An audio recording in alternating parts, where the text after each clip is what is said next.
You're welcome back. This is Newsfile. It's your most authoritative news analysis show. It brought to you by Bank of Africa. Strong as a group and close as a partner. MTN, welcome to the new world. ACAP Compost Fertilizer, truly natural. Breeze ERP, an innovative product of WebSoft Solutions and Coral Paint. And thank you for staying with us. Now, we look at the 100 days of the was I about to say Kufu administration?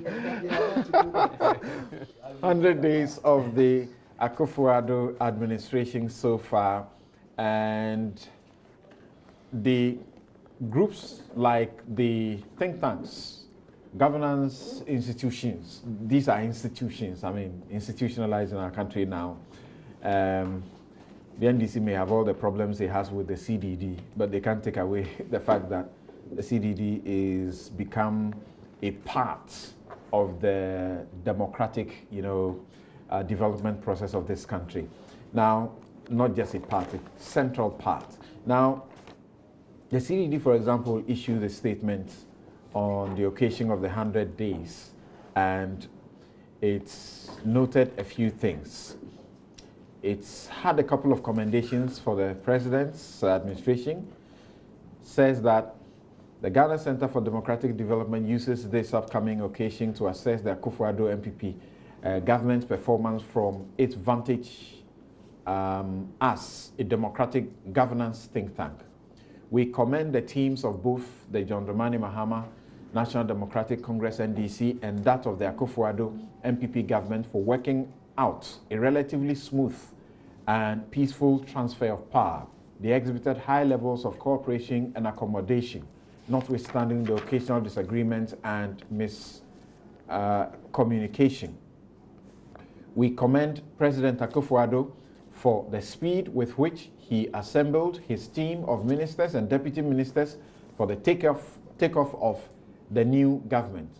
We also applaud the efforts the president made to explain the rationale behind the nomination of specific individuals for the respective ministerial positions.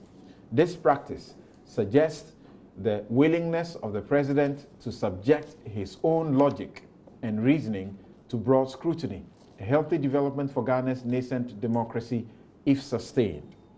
We further commend President Akufo-Addo for giving impetus to the fight against corruption by allocating a substantial 1.2 million Ghana cedis to the Commission on Human Rights and Administrative Justice, SHRAJ, to implement activities under the National Anti-Corruption Action Plan, NACAP. Finally, we commend the President for the declaration to put an indefinite freeze on the purchase of new vehicles and completely terminate the standing policy that allowed government appointees to purchase their official vehicles. CDD Ghana deems these decisions as important symbolic steps towards promoting good public financial management. In respect of the latter policy, the Center recommends that the Akufo-Addo NPP government pass a comprehensive law on the disposal of all public assets to provide a long-term guideline for disposal of public assets. However, a number of developments in the first 100 days of the Akufo-Addo NPP administration give us cause for dismay. First, the many instances of NPP-affiliated vigilante groups' forceful takeover of state assets and public facilities, including toilets, toll booths, school feeding programs, etc., and the unlawful seizure of vehicles of members of the previous administration put a dent on the hitherto smooth transition process. Worse still, the failure of government and law enforcement agencies to deal decisively with the NPP-affiliated vigilante groups, mainly the Delta and Invisible Forces, that invaded sensitive government installations such as the Passport Office and the Tema ports and harbors, appears to have encouraged the recent brazen attacks on the Ashanti Regional Coordinator and its circuit court in Kumasi by the so-called Delta Force. The CDD Ghana acknowledges the public commitments the national security hierarchy has made to bring those individuals to justice. So those are some of the things they they mentioned, maybe I should mention one other thing they say. They said, we are also disturbed by the continuity in practice after electoral turnovers, whereby the chief executive officers and senior managers of public agencies and parastatals are summarily removed or asked to, quote, proceed on leave, unquote, and to hand over to a caretaker officer or acting CEO. Such actions are inconsistent with good governance, good corporate governance practices. It fosters politicization of the public office as well as political exclusion and undermines the fight against winner-takes-all politics. The center deems the interpretation of who is a political appointee under Section 14(6) in the Presidential Transition Act 2012 too broad and badly in need of review, informed by best practice. So there are many others who have said things that are consistent with what the CDD has said. You have heard the NDC also hold a press conference and say things like that. Of course, they didn't have a single positive thing to say about the administration. So let's deal with the 100 days in office. Right. We have already played to you what Potofi had to say, but let's hear from the president briefly. I mean, President Nana Addo Akufo-Addo, and then I'll come to my guest. I know Ghanaians were dissatisfied with their living standards and the direction in which the country was heading. That is why they voted emphatically for change. And that is why I was elected as President of the Republic. It is for this reason that I regret very much the unfortunate incidents that happened in Kumasi recently. Inasmuch as the law enforcement agencies and judiciary have moved in to apply the laws of our land, let me reiterate that it will not be under my watch that people act with impunity. Neither will it be under my watch that the laws of our land will not be respected. That will not happen. Crime has no political color under my government. We are a nation governed by the rule of law, and the law will work without fear or favor.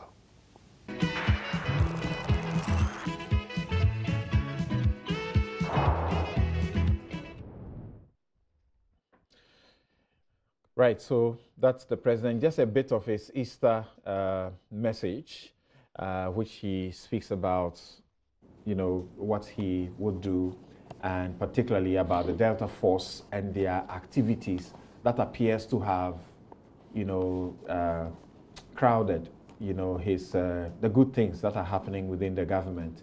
The IMF coming down, you know, to review, you know, the deal we have with them, positive things that are going on, including the CD's, you know, appreciation against the dollar. All of that is not getting sufficient space. Every media, of course, like we say in the media, when it bleeds, it leads. Unfortunate. Now, Dr. Adrosa, I start with you. What is your assessment of the government 100 days on? Something I think for every government and typical of every country, in your first 100 days, you put the foundation in place, you put the structures in place to enable you prosecute your agenda.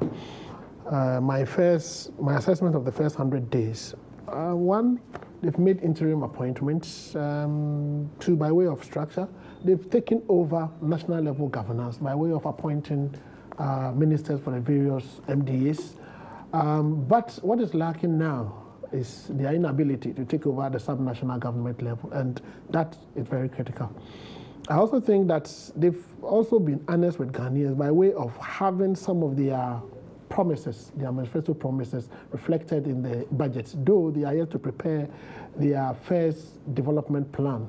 Though we have a development plan running, but within the meaning of Article 35, they are also supposed to come up with something.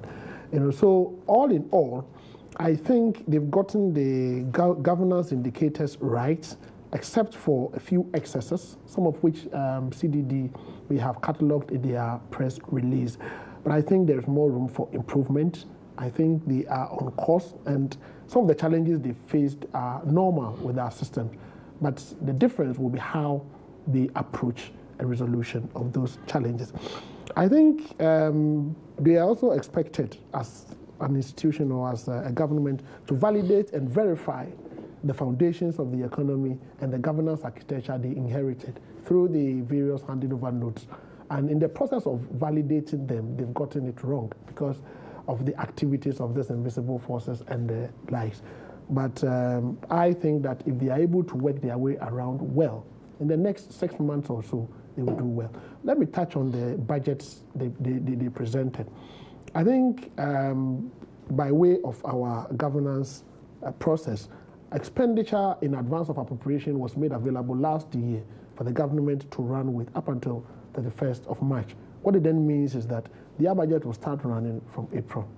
The question we need to ask ourselves is, in the budget provided by the NPP administration, is it enough to help them prosecute the agenda they said they intend prosecuting? My personal view is that the content of the budget is okay, but what is left is implementation. So if you ask me about their performance in the first 100 days, I would say by way of the governance indicators, they are on course, but there were certain downsides they needed to manage well. So I would call them basically above 50. Of course,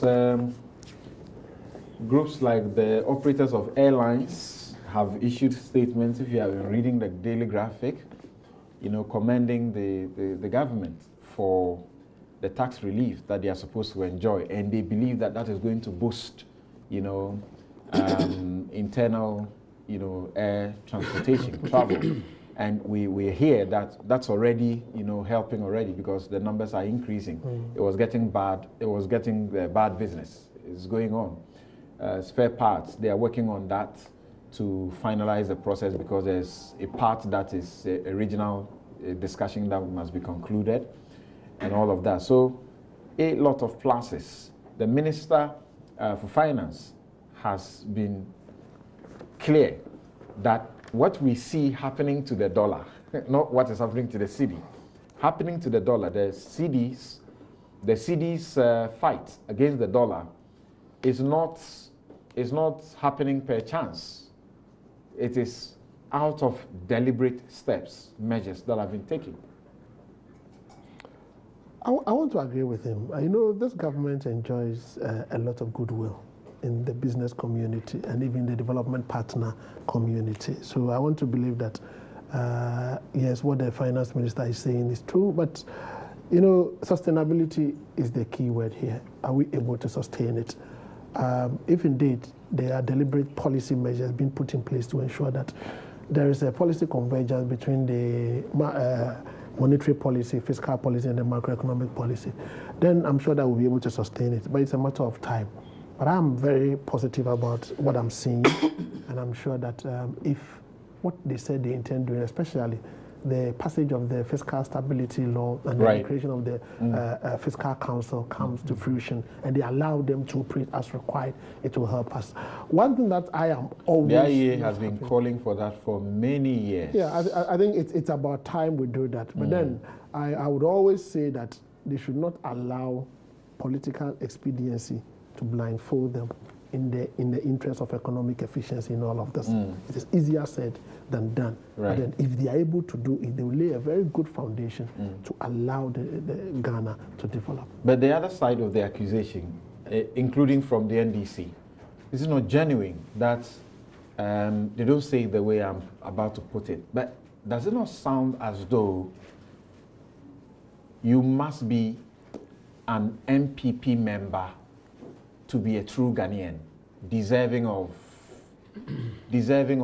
a job now, by the way the NPP has conducted itself in, removing people, and some of them would happen, but the way they have gone about it. Yeah, Samson, I think it's an issue all of us have to condemn because we are all Ghanaians, and once we have taken a route that we want to apply rule of law, the rule of law and democracy must work. You don't need to be an NPP person to secure a very good job in this country. You don't need to be an NDC person to secure a very good job in this country if NDC is in power. But I think it is history that is repeating itself. We need to apply some bricks somewhere. Let's come to the way they have asked some chief executives of parastatal institutions to proceed on leave and all of that. I think my personal view is that some of these public officers would also have themselves to be blamed, because some of them played too much with the politicians. In fact, some of them relegated to the background the principle of collective responsibility, and they refused to recognize or understand that they are called a permanent government that should be there to support all political parties or all government, and they are there to become like a repository of knowledge, to give them information and to guide them. So I think we should also look at it from that angle.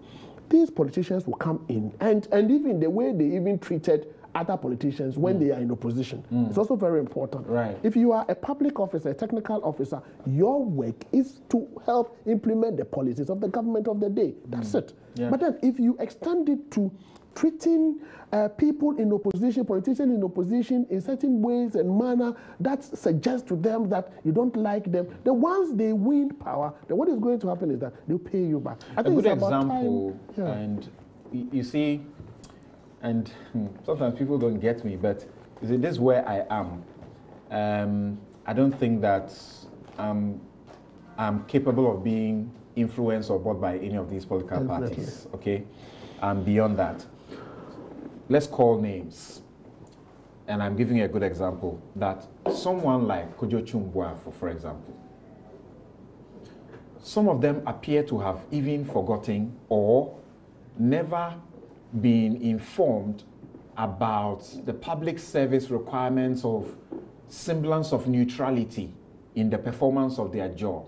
So that people like him were always on radio and naked insults at the opposition leader, So for those, you say it's justified that when they come into office immediately, you should be the one running out. Don't wait for them to chase you out. That's it. And I think when he was doing that, where was the head of civil service? Where was the leader of the public service who was expected to bring this person to book? So we shouldn't blame the government too much. We should blame the system. Let us allow the system to work. When a public officer, a chief executive of a parastatal institution who has sworn an oath, who is bound by the conditions of service of the public service, when he violates it, apply the rules.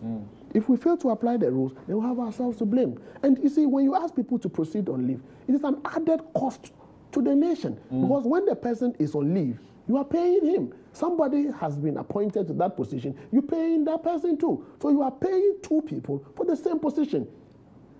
That on its own, it's bloating the public wage. The governor of the central bank, Dr. Esehaku, said he resigned on personal reasons. Yet the NDC blames the government for pushing him out. Well, he said he resigned on personal grounds. And the NDC said they are blaming the government. I mean, it is NDC's word against his word. But you can imagine that he is the man in the driving seat. He said, I'm resigning on personal grounds. And you and I know that if somebody said, I'm resigning on personal grounds, it is pregnant in meaning. There are a lot of things that goes with on personal grounds. But I mean, the NDC is in opposition, and they feel that they appointed him. So even though the person is saying that he's resigning on personal ground, they feel that he's been pushed out. Did you believe him when he said that he was resigning on personal grounds? Of course I believed him, because, I mean, I have always believed him to be my governor, and I know him to be a man of integrity. So if he's been pushed out and a man of his caliber, he cannot say it. Now I have a problem with him, because I would have said it. If I am pushed out today as a Dean of Graduate Studies and Research, I'll let the whole world know that I have been pushed out. Okay. I cannot lie to people and deceive myself. I can't even sleep. I should be bold to say that, look, I have been pushed out of my office. That I'll earn my integrity. So the man of integrity he is, that I know him. I will never doubt what he said. Interesting. Yes, Dr. Aine, it looks like the NDC didn't see anything good about the 100 days, but I deliberately read almost all of what the CDD issued. You agree with the CDD, the negatives and the positives, and your own observations? Well, largely, I would say yes. If I were writing a judgment, I would say that I agree with everything that they have said, and I have nothing more useful to add. I think that, by and large, they have captured, let me say, the essence of what is happening in our country as far as the new administration is concerned. But I would go further than they have done. Let me start by saying that 100 days, okay, it's a short period in which to assess the overall performance of any government. But of course, as politicians, when we are seeking power, we tend to want to make a lot of promises and then to give timelines that, within which we would, fulfill the promises. And the NPP did a bit of that. Yeah, and they did a bit of that during the campaign. For instance, I heard the president himself, and later on, I'm talking about Naada Akufo-Addo, right. And then subsequently, the vice president, Dr. Mahmoud Bawumia, also repeating that within 100 days of taking office, they were going to settle all the bills, of outstanding arrears of contractors. Now, we've done the 100 days, okay, and I know as a fact that they have not settled the outstanding arrears of all contractors. So that is one failed, promise. They also promised that they were not going to borrow. And they started, they did they really say they were not going to borrow? Yeah, Bawumia said it very clearly that this country has sufficient. Yes, I am very sure about that. Okay. I listened to him. Okay. And yes, and he okay, said. From his explanation he's about to give, it does look like it's an interpretation of what he said. You said right. Bawumia said what? He said that this country has sufficient resources. Right, to take care of his developmental needs, and that we didn't need to borrow in order to, prosecute our development agenda. That is not the same as we will not borrow. Well, I took it to mean that borrowing was not going to be part of the agenda going forward. Okay. And now they have started off by borrowing. Okay. So again, that is one campaign promise that they have, not been able to fulfill within the 100 days. They began from the opposite direction. But there's one thing that of course, you said we would discuss it. That is the Delta Force issues. But I think that Naada Akufo-Addo, as a legal practitioner and as a political activist, and I'm sure Kweku here will testify to that, was one person who vigorously resisted lawlessness. He vigorously campaigned against abuse of fundamental human rights of Ghanaians. He stood for the rule of law. And for us, for me as a law student who at the time was also very active politically, I admired him for those credentials. Yeah. And I used to, as a law student, if you ask Tadi Osori, he would tell you, I used to call him the J.B. Dankwa of our times. I'm a great admirer of J.B. Dankwa, in terms of his legal credentials. Okay. So I am a bit disappointed in the president. Truth is, law students in this country, a good number of them literally attempt to mimic Naada Akufo-Addo. Well, that is so. And, and so I am very disappointed that as the president of the Republic, the commander-in-chief, and then also as the head of the executive, he is supposed to be the chief law enforcement officer. Of course, he has the attorney general as the chief law enforcement officer, but he appoints the attorney general. I am disappointed that there's so much lawlessness going on. And in spite of what he said during the Easter message, the message to the nation, I think that he hasn't done enough to be able to, curb the lawlessness that is going on. I think he should have put his foot down from day one. During the State of the Nation address, he said that political violence should not, violence should not have a political color. And he repeated that during the Easter message. And I am of the view that that is the way to go.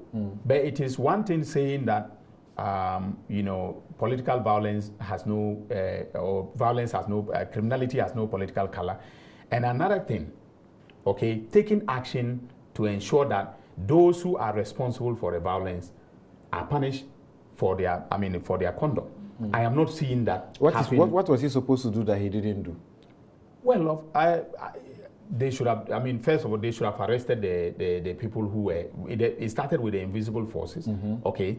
I think that they should have been arrested. He's not the IGP. He's not the IGP. He's not in the police service. Oh, actually, Professor Mills that is not, told us, that is am not, I a policeman? That is not an excuse.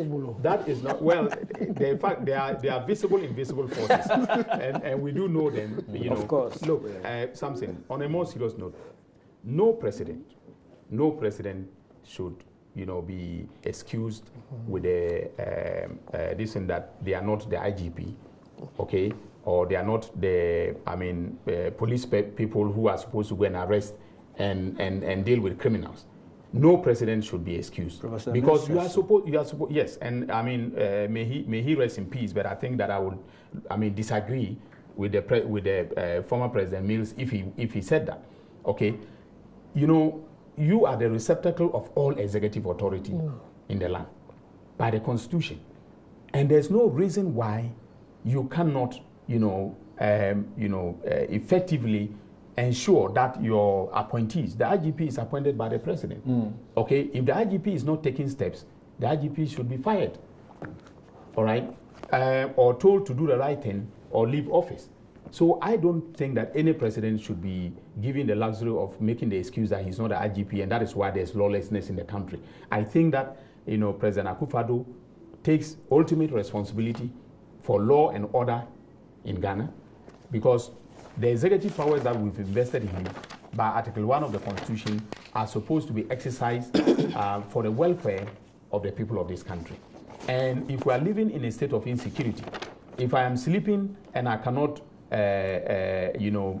close my eyes because I'm thinking that maybe the Delta forces will come to my house and then seize my property, whether lawfully or unlawfully, on the basis that it is state property and so on. I don't think that that is a country that I want to live in. I don't think that that's a country that I want my children to live in, and so on and so forth. So I think that, yes, he has said the right things, but he should also take ultimate responsibility and make sure that what is happening now stops. So for me, the lawlessness is one dent, in the record of the government in the last 100 days. Your critics will tell you that this is lawlessness that is now being effectively checked, and that this may not have happened. Effectively in another regime. In what? You are saying way? he ought to give the right orders or dismiss people who are in charge, like the police, IGP, and so on. Now we've seen that they are acting. They have arrested as many as, how many is it, 13, people, put them before the court.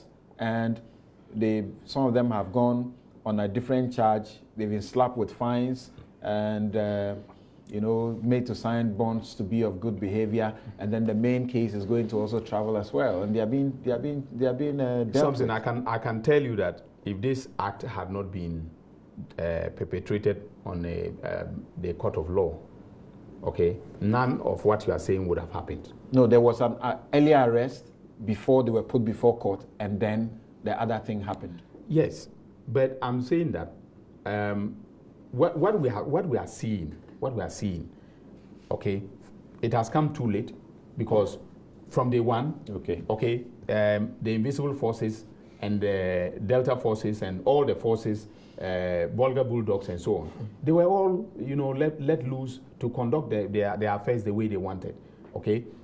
It is not that we didn't complain. There were complaints. I remember our minority leader, Honorable Haruna Idrisu, on the floor of Parliament, raised issues about the conduct of the NPP affiliated, forces, whether Delta forces or, invisible forces. I remember also the ranking member on defense and security, Honorable James Agalga, raised a lot of concerns regarding this. Long before the Delta forces then misconducted themselves in Kumasi and then were arrested. So a lot of water had passed under the bridge, before we saw this, late attempt, to arrest them and then get them prosecuted. But the point I'm making is that, by and large, there has been a spate of lawlessness in the country that, has marred the governance record, of this government in the 100 days. And particularly, if it were some other person who was president now and who didn't have the kind of credentials that Nana Addo Akufo-Addo had, being, with Koku Bakwe and Co., the movement for freedom and justice? People, yes. Yeah, and then also, I remember in 1996, you had the Kumupreko demonstration, and Alliance for Change and so on and so forth. He has a track record of fighting against tyranny and lawlessness. And I'm very I'm disappointed. I have a lot of respect for him, and he knows that we know each other personally and so on. However, I'm very, very disappointed, and I think that he should walk the talk and make sure that what is happening now does not continue to happen in our country. So overall, I think that the 100 days have not been a success in terms of the performance of his government. There have been a number of failed campaign promises. There have been a number of, for instance, if you take the budget, yes. Okay, I was severely disappointed with the attempt, to undercut the common fund, because as an MP, I know how, relevant and important the common fund is to the development of districts, to the development of constituencies. And I was very disappointed that, the amount that was allocated fell short of the constitutionally mandated. They are going to get $1 million anyway. 5%. Well, something that is also another matter that we can discuss later. But on your show, there were a number of people who raised questions about the mechanisms for dealing with or spending the $1 million. How it was going to be allocated? Was it going to be allocated to the district directly for the MPs to then access for their constituencies and so on? As we speak now, okay, I have no idea how I'm going to get the $1 million. Point is that it will be available to the constituencies. I'm waiting for it. I'm sure the people of Bolga East will be very, very happy to have $1 million. We can do a lot with that within the year. Okay. But I would say that I haven't been very pleased with what is happening. Yes, there are a number of positives, as the CDD has pointed out, but by and large, I think that the 100 days have not been very successful. You see, that will be your typical description of the 100 days. It's not been very successful. Yes. Okay. Koku? Not been very successful. Yes. Somewhat successful. Mm-hmm. Look, it's predictable. I expect somebody from the NDC to paint that kind of picture. But he's been very charitable. You agree to that? I think it's been fair, okay. But still, bottom line, the judgment is that this government has not performed. That's what he's saying. That's what he's saying. And indeed, the party chairman said worse. So perhaps you need to reconcile the two. But bottom line is that they don't think the government has performed. 100 days. But, I checked their manifesto. I didn't see any 100 days pledge, unlike the NDC's 2008 manifesto, where they gave a 100 days pledge. They didn't say 100 days, but they give specific period for tax cuts and other things which will fall within the 100 days. No, it's here. You can show it to me. Oh, I see. And then on the campaign trail, I have my copy. So I was coming there. I was coming there. I said, I'm drawing an extension between what is captured in the manifesto and what might have been said on campaign trail. Because I didn't hear Baumia talk about the Wumbo, and yet that was a reference to something that might have been said on the campaign trail. I also didn't hear the 100 days payment to contractors on the campaign trail. It may be true. I didn't hear. True. No, I wouldn't manufacture this. It's true. No. I don't doubt your integrity. That's why I said it may have been said. I didn't hear. That's the truth. For all you know, it was said.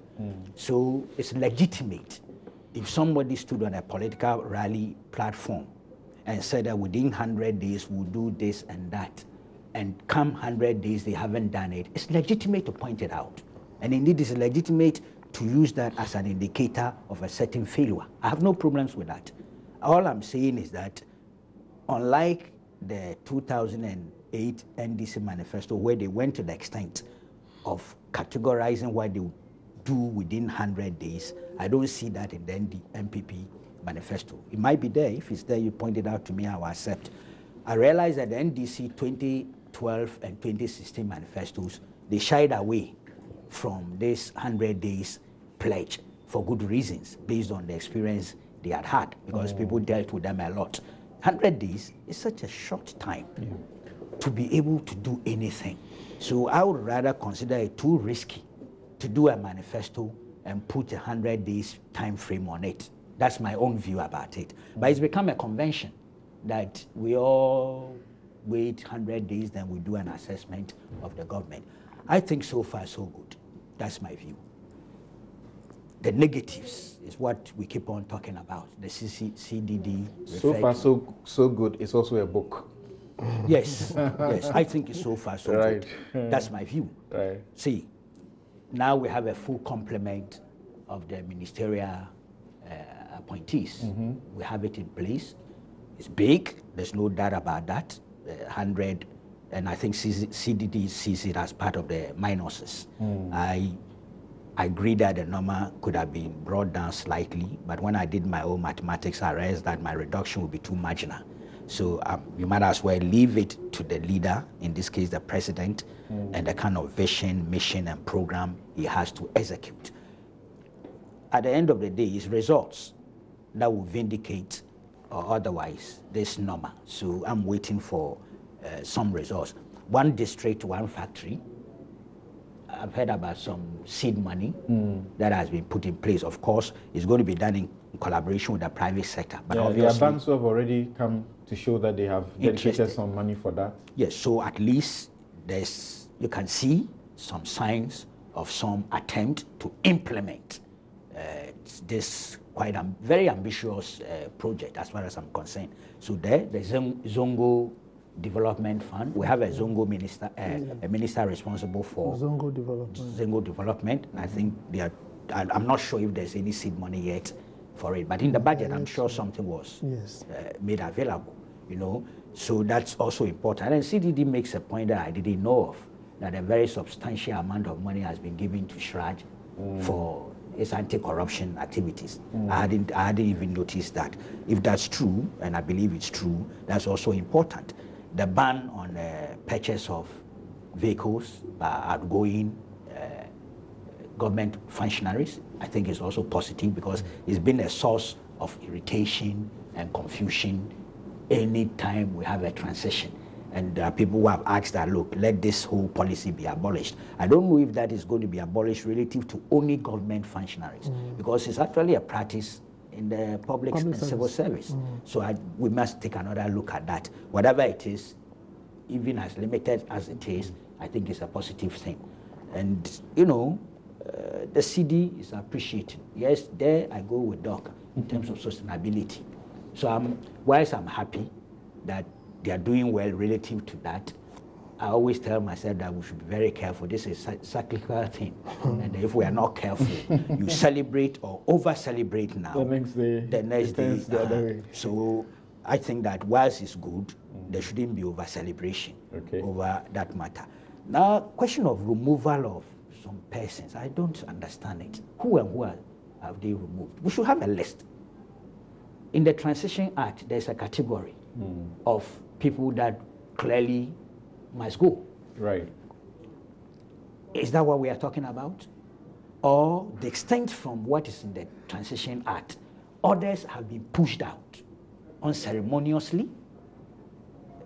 Is it the Opuni type, quote unquote, that we are talking about? I don't understand. We should have the figures. You know, otherwise, as for Mr. Potoffi's reference to the MMDCs, I think we should just not waste time on it. Okay? And even there, he was factually wrong when he made a point that President Mills kept the MMDCs in office for 4 months. That's not true. If you read GNA report, which I have here, on the 19th February, 2009 was when the appointments of the MMDCs were revoked by the Mills administration. It couldn't be 4 months. Mills beat Kufuor by only 2 days. Kufuor revoked those appointments 17 February 2001. Yes, Akufo-Addo has done his earlier, 11th January 2017. But did it violate any law? He had amended the law.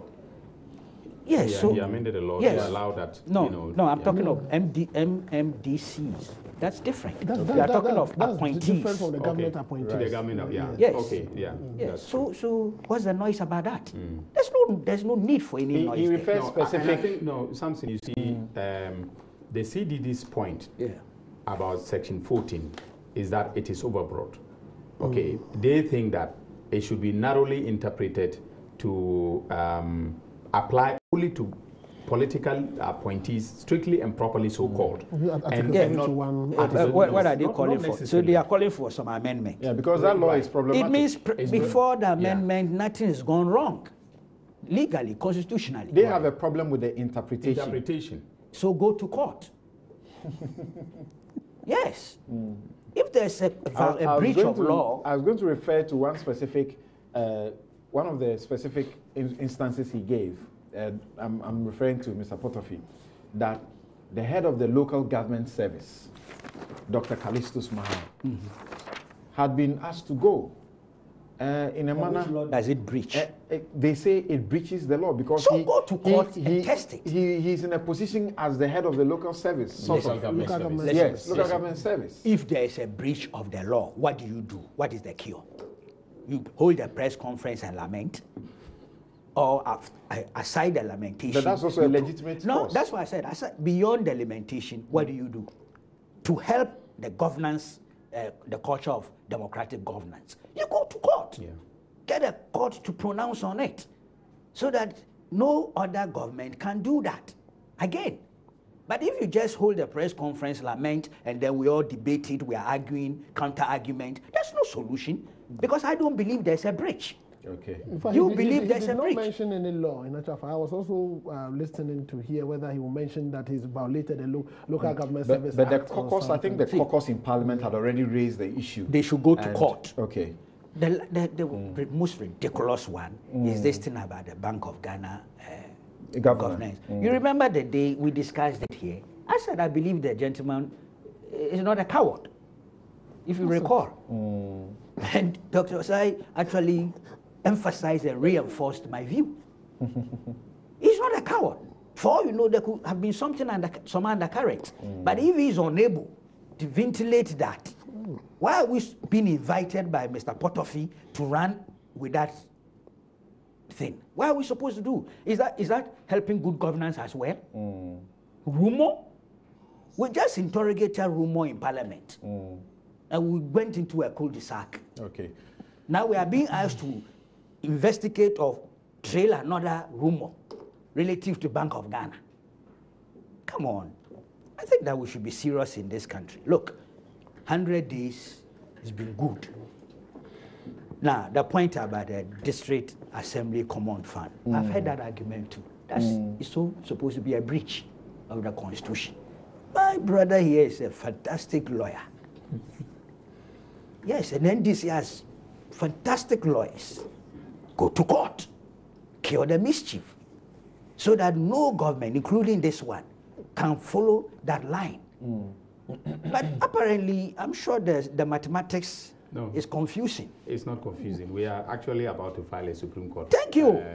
Action for interpretation Fantastic. of the provision by the Supreme Court. That is and why- and we've done all the computations, showing what it would have been like if they had met the 5% minimum, and then what it is now that they have not met the 5% minimum. I will support that action in principle. Yes. Because its outcome will help to deepen democratic governance. Yeah. Okay, so let me take some messages and then we take a final break and return to continue with the discussion. Dr. Charles Rekubrobe says that the sum of your take, that's my take, the sum of your take, quote, let's enforce the mining and mineral laws of Ghana, unquote, no brainer. Righto. Then controversial Tarzan. Right. Okay, and that was retweeted by Nancy Boedi, who retweets that. Then a number of your messages here. Benjamin Osei Jamara in Edinburgh in the UK says that the 100 days of Akufo-Addo has been very positive with minor skirmishes, which is expected in every new government. The government welcomes all dissenting voices from media, religious groups, and CSOs for their positive and constructive criticisms this 100 days. Ibrahim Kopa in Tamale says that fundamentally the conflict in Abogloshi cannot be described as ethnic conflict, albeit two ethnic groups are involved. It is more concerned on politics than the ethnic. Musa Abato in Kumasi says, lawlessness has no political color. If previous governments have done something which is bad, must you also do same? Especially the needless justification by the Interior Minister about Konkomba market clashes won't help anyone. Did the Interior Minister justify that? Well, I haven't heard that though. Michael Amening in the UK says that the civil society should disregard the NDC call that they have remained mute on the recent activities of the MPP vigilante groups in the country because the NDC just want to make news and gain the sympathy and goodwill of Ghanaians. But is that how to gain sympathy and goodwill? President Akufo-Addo had stated emphatically several times that the kind of lawlessness and impunity that used to occur under the watch of former President Mahama and his government will not be tolerated under his leadership, irrespective of one's political color, because rule of law is the backbone of our democracy. Prince Chung from Chikasi in the Ukraine says that individuals who engage in crimes should be held responsible for their actions. Kofi Sika says, so if I have a paltry amount of 2,400, I could go cause havoc in court, destroy items, and set suspects in custody free. Ghana, our motherland, is clearly turning into a banana state. When people said Muntie 3 sentence was extremely harsh, MPP and its surrogates took them to the gutters. Now, how do you describe that? Political Delta Force ruling.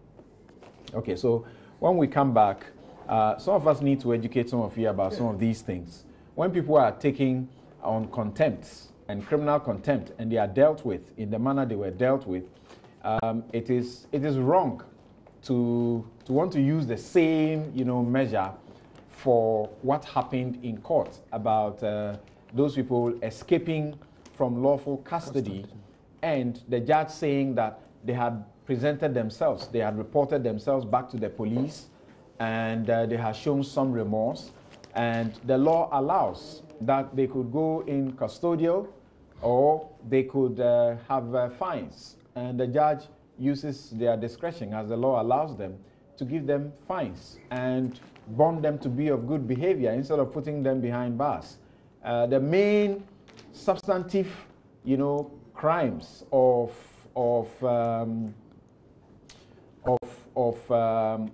attempt causing harm, of assault, and one other are pending, and they will be dealt with according to the law.